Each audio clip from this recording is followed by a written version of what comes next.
पिछले क्लास में हम आपको जो है प्रोटीन बॉन्डिंग के बारे में बताए थे एंड उसके प्रोटीन के फंक्शंस के बारे में बताए थे, जिसका पीडीएफ फॉर्म भी हम आपको जो है व्हाट्सएप ग्रुप में भेज देंगे। ठीक है, आज हम स्टडी करेंगे primary, secondary, tertiary and quaternary structures of proteins के बारे में।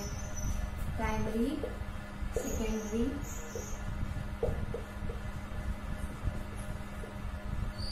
Tertiary and quaternary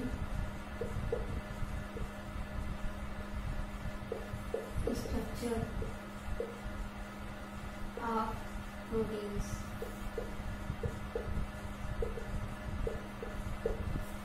primary, secondary, tertiary and quaternary structures of protein. Simplest form जो है वो प्राइमरी स्ट्रक्चर होता है। Means simply sequential arrangement of amino acid is with the peptide bond is known as the primary structure and फिर further folding इसमें होता है तो वो सेकेंडरी और हेलिकल स्ट्रक्चर बनाता है।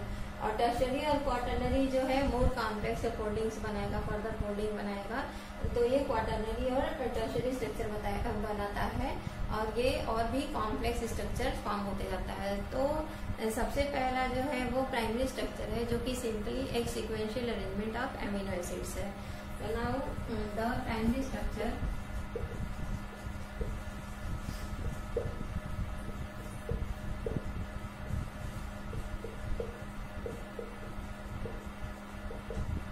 it is the sequential arrangement of amino acids and amino acids with the peptide bond is known as the primary structure, and each protein molecule consists of one or more polypeptide chain in which amino acids are linked with the peptide bond. So means there is one or more polypeptide bond, polypeptide linkage, and there will be peptide bond. They are linked with the peptide bonds. Examples are myoglobin and hemoglobin. Myoglobin and hemoglobin.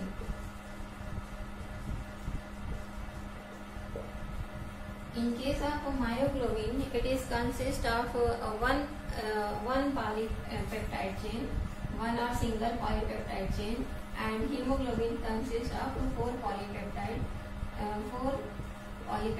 chain.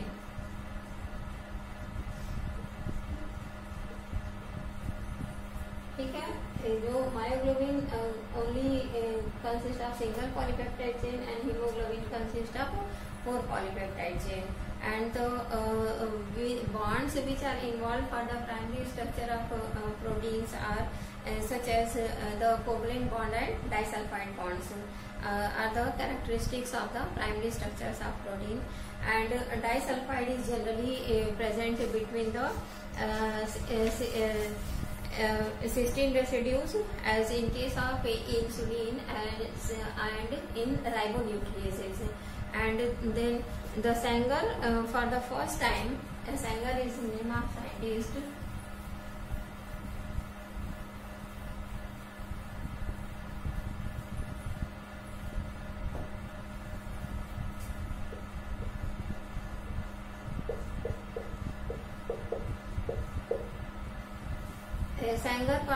Sanger in 1953 for the first time determined the complete amino acid sequence of a protein, that is oxyinsulin. Means Sanger firstly determined the amino acid sequence in protein, that is oxyinsulin, and it is consist of two polypeptide chain, long chain and small chain. Long chain contains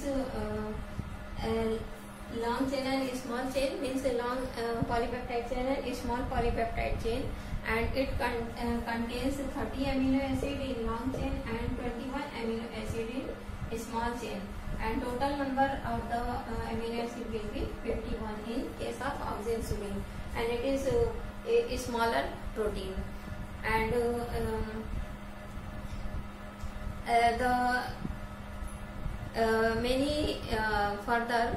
many type of enzymes with the which were further recognized with the number of amino acid variable such as lysozyme subtilase and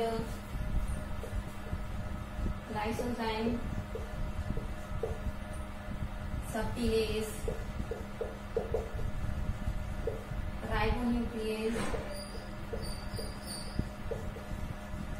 and TMV means tobacco mosaic virus, and they have number of amino acids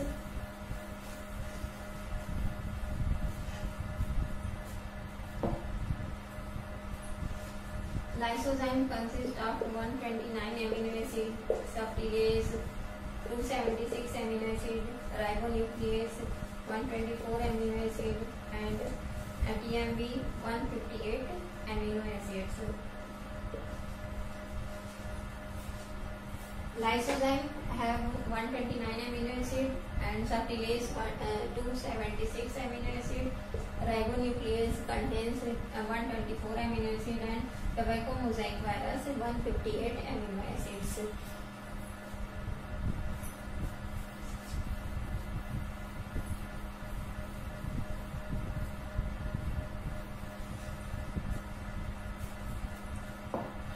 If a protein has only one polypeptide, means it is having one alpha amino group and one carboxyl group, and alpha amino group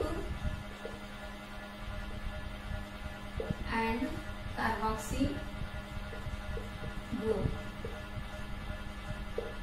ठीक है, alpha amino group is known as N terminal or amino terminal and carboxyl group having C terminal or carboxy terminal.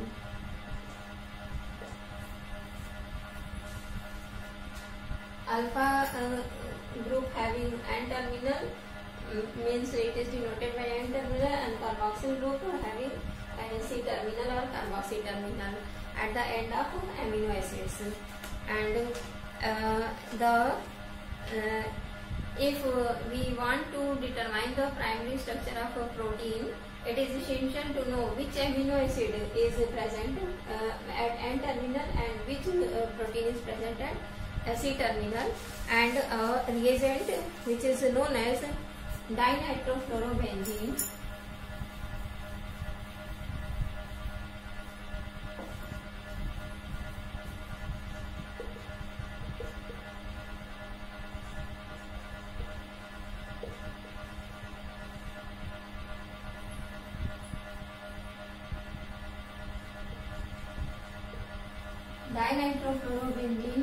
is used, and it gives the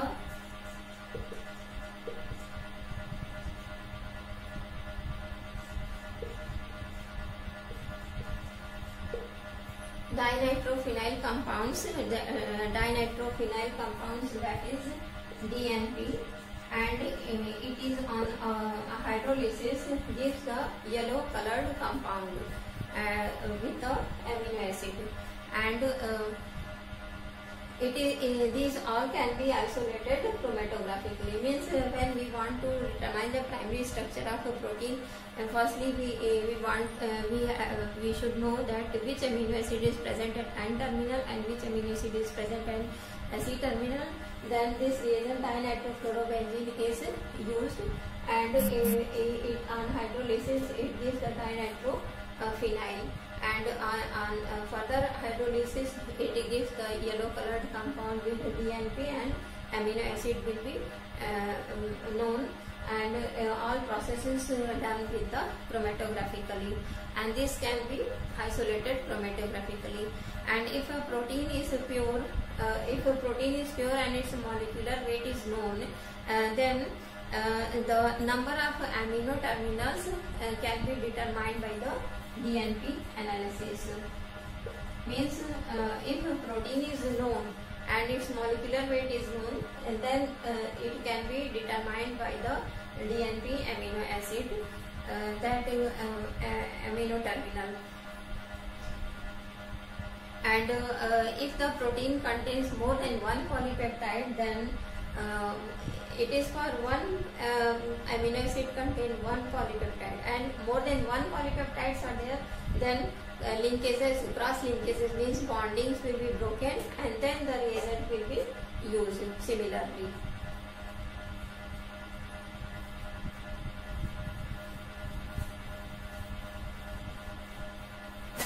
These are about the primary structure of protein, and then the secondary structure. एक example है primary structure के लिए कि हम simple जो है sequential arrangement of amino acid दे सकते हैं, जैसे कि आपका arginine, valine, glutamine, lysine, methionine, valine, leucine, alanine and glycine.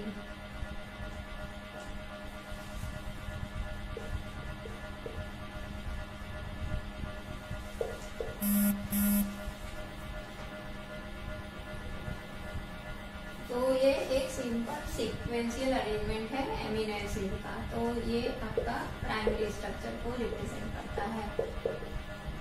Example के लिए इसको आप दे सकते हैं. ठीक है. अब आते हैं सेकेंडरी स्ट्रक्चर पे. और जो है प्राइमरी स्ट्रक्चर कोवलेंट बॉन्ड को और डाइसल्फाइड बॉन्ड इसमें इन्वॉल्व होता है प्राइमरी स्ट्रक्चर के लिए. अब secondary structure, folding of further folding of polypeptide gives the secondary structure and or the helical structure, and it involves the hydrogen bonding.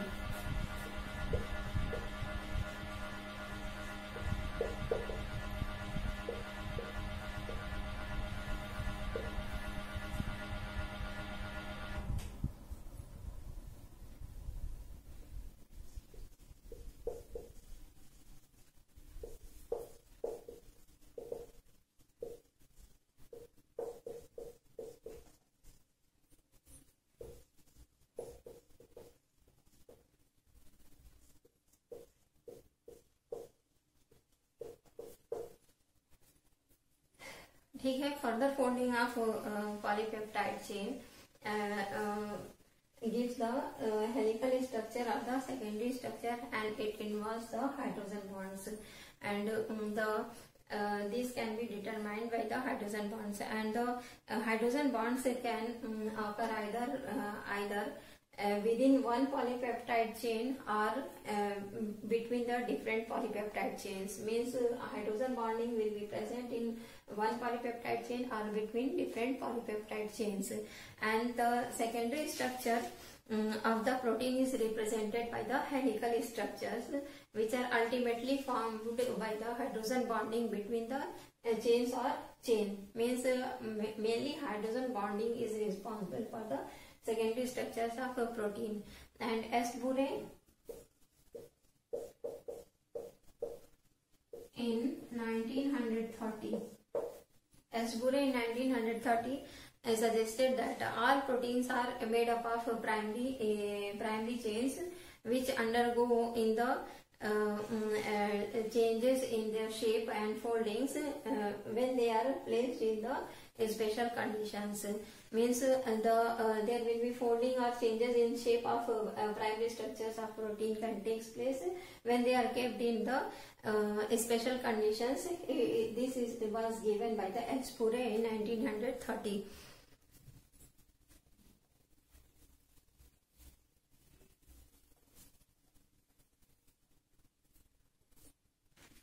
And Ashbury Street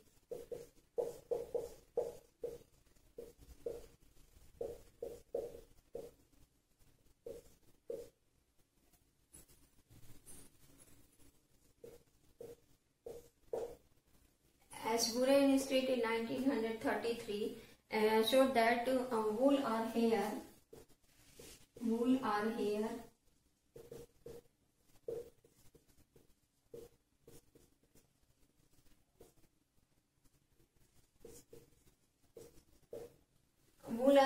they are stressed two times when they are kept under steam. and they named it unstressed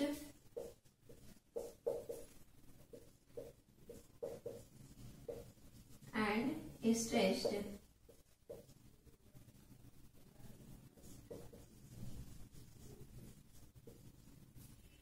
Unstressed and stressed. Unstressed as keratin alpha form, and stressed as in the beta form.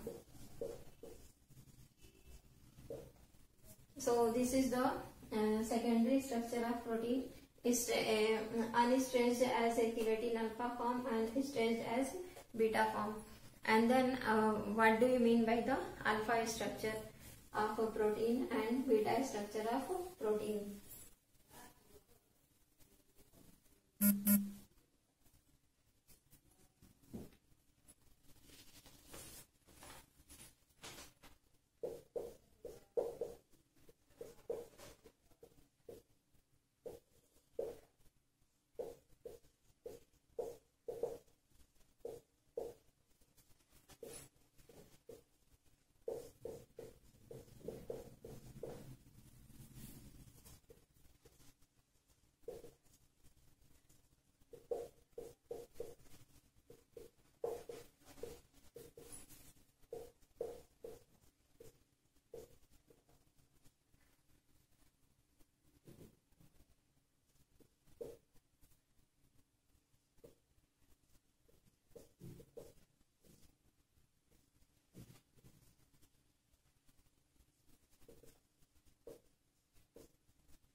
Alpha structure was given by the Pauling and Corey in 1951 at the California Institute of Technology, and they gave the alpha helical conformation of protein, and these are based on the theoretical points such as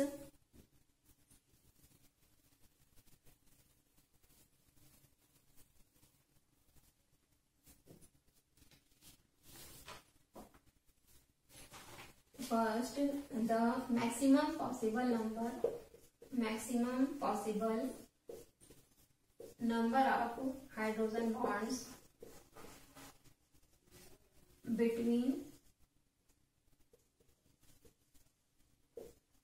carboxyl and amino groups are formed.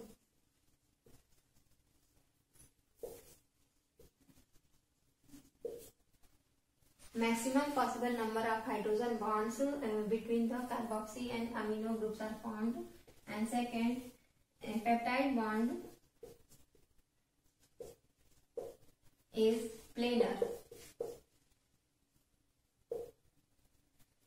Third is NH bond for each NHO hydrogen bond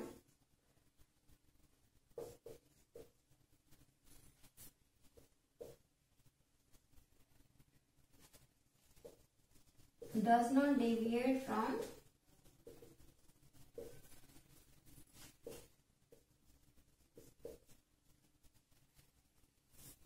30 degree. And fourth is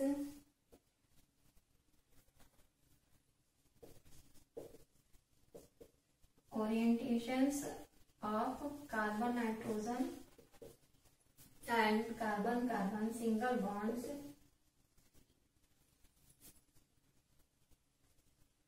near potential energy minimum.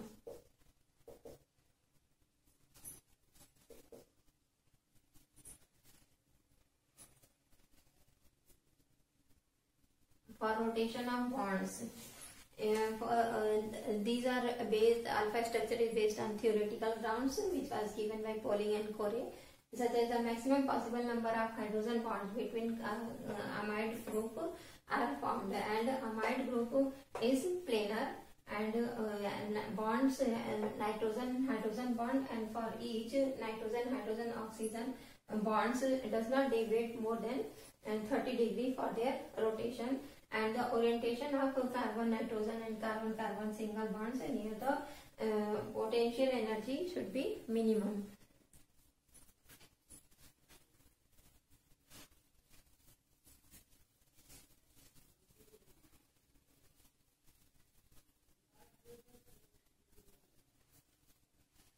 And spatial progression is constant.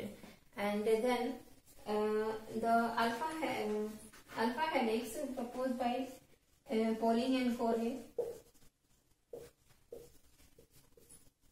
in 1951. It is alpha helix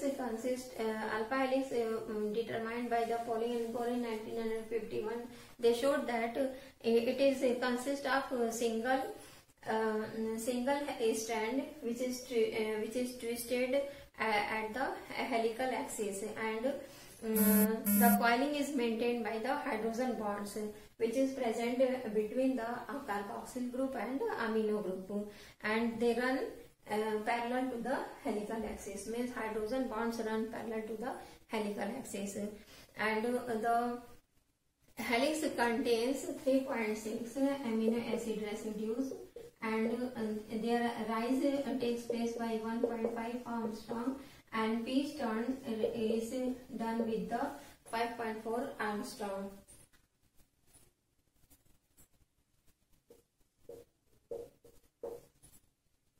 And this means amino acid is 3.6 and peace turns takes place by 5.4 Armstrong, and the rise takes place by 1.5 Armstrong.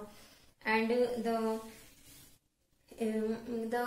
Ambrose and Elliott and others examined the polypeptide chain in alpha found in polarizing and infrared spectrometer showed that the hydrogen bonds between carboxy and amino groups, they are parallel to the long axis, and the alpha helix structure is discovered in variety of proteins such as myoglobin.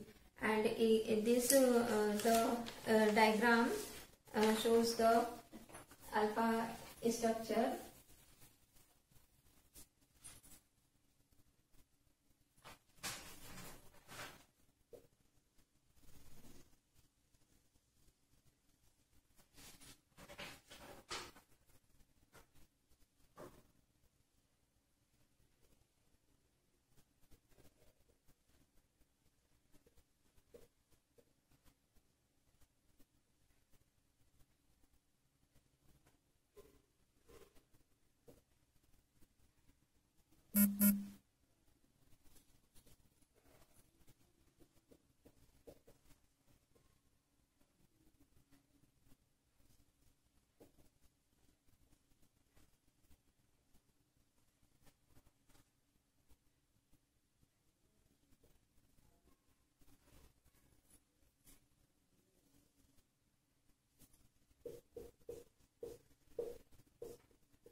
This is the representation of polypeptide chain in alpha helix, and residues, amino acid residues are 3.5, and pitch turn is 5.4, and angle is less than 30, that is 26, and rise in residue is 1.5 Armstrong.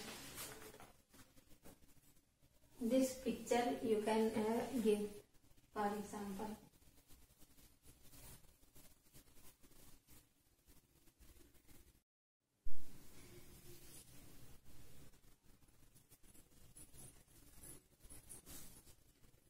Now I am starting the beta structure which was given by Ashbury and Street in 1933 and which was further modified by the Coring and Polet.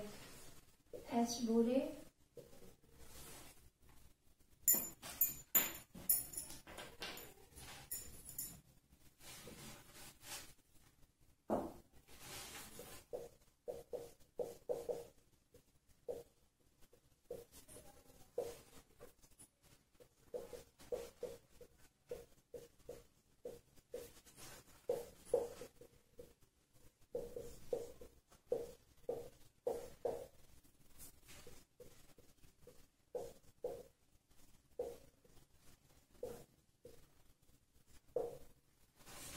Ashbury and Street in 1933 gave the beta structure of protein which are modified by Pauling and Core later on.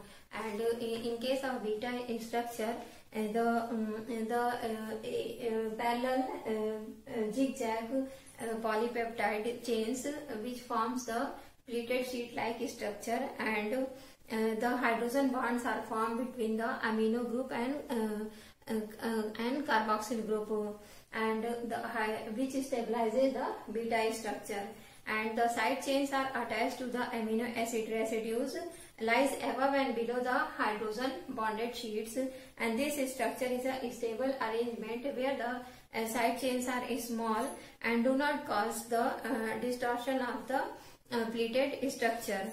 And the fibroin, the chains run anti-parallel to each other, and the free amino acids or carboxyl group are at opposite ends of the neighboring chain, and beta structure is found in milk and keratin. An example of beta structure is milk and keratin.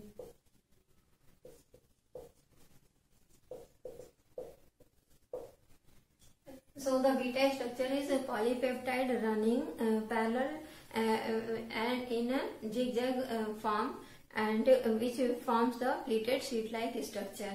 And then I come on the tertiary structure of proteins.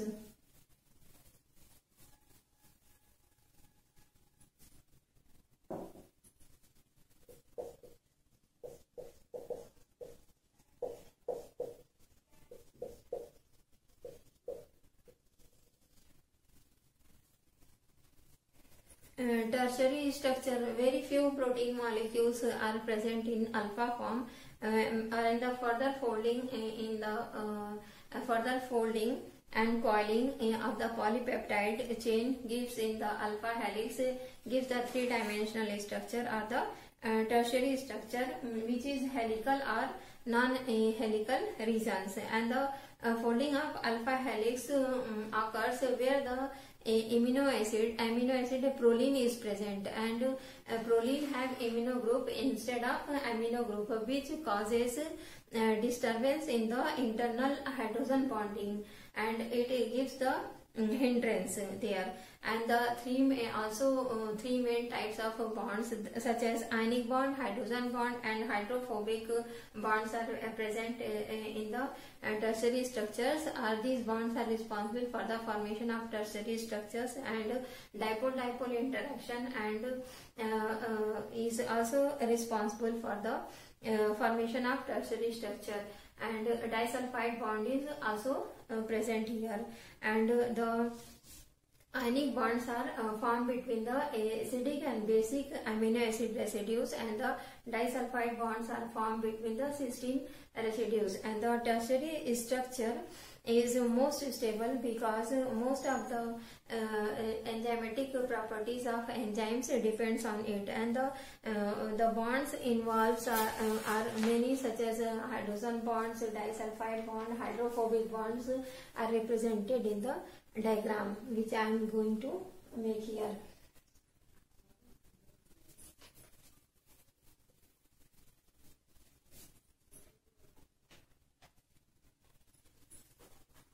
This is the tertiary structure of a protein.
Tertiary structure you can show by this diagram,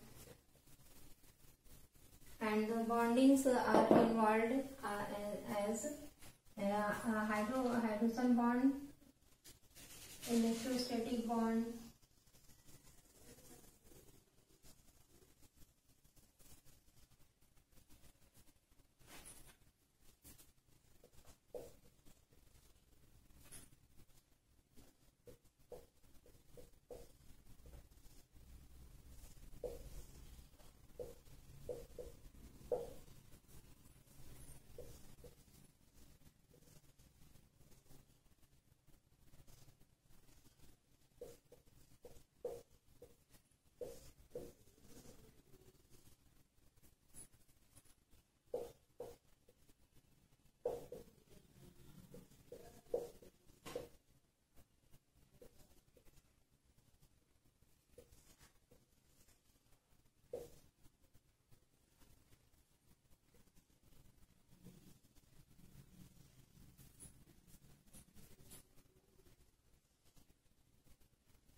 interactions present in the protein molecules, that is electrostatic bond represented by A, hydrogen bond represented by B, and C2D, RC, hydrophobic bonds, and E by the disulfide bonds. And now I am coming to the tertiary structure. Quaternary structure. Quaternary structure means there is more the degree of polymerization of a protein molecule, and the quaternary structure is exhibited by hemoglobin molecule, and this was given by Petz and co-workers in 1960.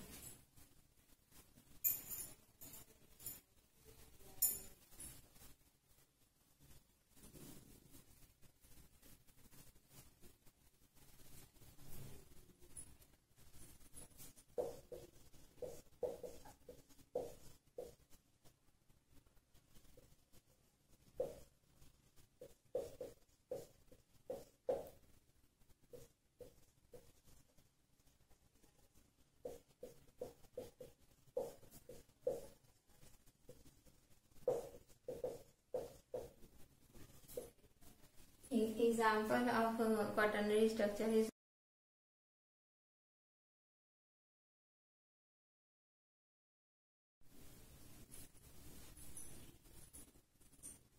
last structure of a protein is quaternary structure.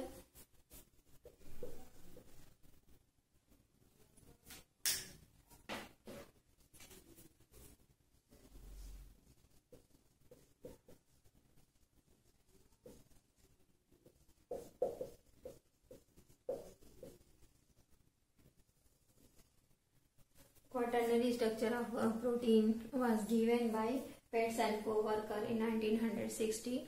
An example of quaternary structure is hemoglobin, and the further folding or organization in the polypeptide chain produces the quaternary structure. An example is hemoglobin, which is consists of 4 polypeptide chains, and folding in the polypeptide chains produces the secondary structure, and it is consist of 2 chains of alpha and 2 polypeptide chains of beta, and the bonds which are involved in quaternary structures are similar to those of tertiary structures, such as ionic bond, hydrogen bond, and hydrophobic bonds, and they are more flexible in the quaternary structures with the subunits in comparison to the tertiary structure. That's all about the structures of protein. And this is the here you have read about the primary structure, secondary, and quaternary and tertiary structures of a protein, and I will provide you the whole material in the form of PDF in your WhatsApp group. Thank you.